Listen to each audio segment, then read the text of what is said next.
小乐疯了，居然在职业比赛第一局就掏出李信。要知道劳信这英雄已经768天没上过比赛了，我估计小乐是想让大家看到劳信在更新前的最后一舞，这样后人就会永远铭记李信当年的辉煌。反正不管怎么说，职业选出来一定有他的道理，那就让我们一起好好学习职业李信的打法思路。欢迎来到艾乐 TV， 我是解说员班叔。说实话，这一把前期小乐心中还有一丝善念的，看到兵线进塔后，小乐直接化身光信，打算跟防御塔共生死，结果一个大招下去，连小兵都没刮死，最后被3人越塔不得不一闪跑路，人死了闪没了，兵线还没吃到，直接让亏损最大化。此时敌人还没意识到，他们这一越塔行为已经彻底让小乐黑化。复活后的小乐开启暗信形态，中塔掉了没关系，接下来对面的塔只会掉得更厉害。来到中路，当队友在反蓝时，他独自一人吃了波肥美的中线，一口都不给小乔胜。接下来来到上路，白起还想赖着不走，看来白起还不知道什么叫做坦克杀手。小乐直接一顿刮，让白起直呼受不了，连最后一个炮车都不要了。但要说对面最难受的就是静了，6分钟小乐清完上线传送来下，此时静大人还以为可以落地打一套，结果发现传送下来是一个暗信，直接理都不想理，头也不回的往塔下跑路。劳信这个英雄有一个最大的特点，就是别人不想碰你，你也碰不到任何人，所以就算打职业比赛也像是玩单机，反正没人管，队友在反蓝，小乐就一个人带下线，清完下路线路过蓝区还能捡个人头美滋滋，反正没人理，那就把蓝区搜刮的干干净净，顺便还把下路2塔给拔了。接下来队友反红，小乐就偷赤甲，因为小乐知道自己打团没什么用，还不如多捡点垃圾吃，等对面走了，我们就可以继续在上路断线，然后顺势拔掉上路1塔。当然并不是对面不想管，是真的打不过。比如8分钟这一波，对面竟看到这个暗信怎么都赶不走，实在是忍不了了，直接开大打了一套，发现打的还没李信回得多，反倒是自己残了，于是只能灰溜溜的跑路。等静收完蓝区，以为可以来上路清线，结果又被小乐蹲草打成了半血。这里小乐也知道分寸，暗信再强也怕人多，看到对面都包过来，果断闪现跑路。对面少人打不过，对面多人又留不住。说实话，带入敌人视角，遇到这种李信是真的比吃了屎还难受，所以我选择带入李信视角。8分40秒，队友中路打起来了，你别去，去了也没用，你就直接单带偷塔。路过野区看到没人要的红 buff 也可以吃一吃，别客气。反正暗信这个英雄吃了经济又肉，伤害又高。比如10分钟这一波，小乐提前蹲到了一个草丛，正好对面4人扎堆，小乐直接2技能接大招打出爆炸伤害，瞬间大残3人，最后还能吃完对面所有伤害后丝血走出来。你可能会觉得劳信还是太弱了，如果换其他边路英雄来就可以团灭对面了。其实你这是属于因果倒置了。要知道对面也是职业，正因为我方边路是劳信，敌人才会失去了探草的欲望。这波单纯是没把暗信当人看了，所以我们还是老老实实的推塔。对面但凡犹豫几秒回放慢了，那高低塔就得掉个半血。人都来了不要怕，直接1技能霸体跑路，细节闪现拉开距离再放生兵甲。这里仓上头了非要闪现过来击杀李信，队友就可以顺势推中塔，反正怎样都不亏。用磊哥原话来说就是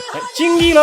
你都玩上鸡爪流了，那你就一定得明白一个道理，这团战输赢真跟你没什么关系。该你赢的局，你队友4打5还能把对面打成2死1残，你怎么解释？所以你还打什么团呢？老老实实拆塔，拆完高地就别走了，谁来就打谁。对面竟还想青龙兵，直接把他打成半血就老实了。接下来任务就是推水晶，记住眼里只有水晶。打了半天发现兵线卡外面了，先别慌，先找白起吸点血，再换个复活甲继续拆。竟还在那里换位欺负我，打不到，我劳信摸不到人，还不会摸水晶吗？这么看来磊哥的思想还是太超前了，开发出鸡爪流让李信也能上职业了。接下来哪个英雄还有梦想？记得来找我小乐哥许愿哦。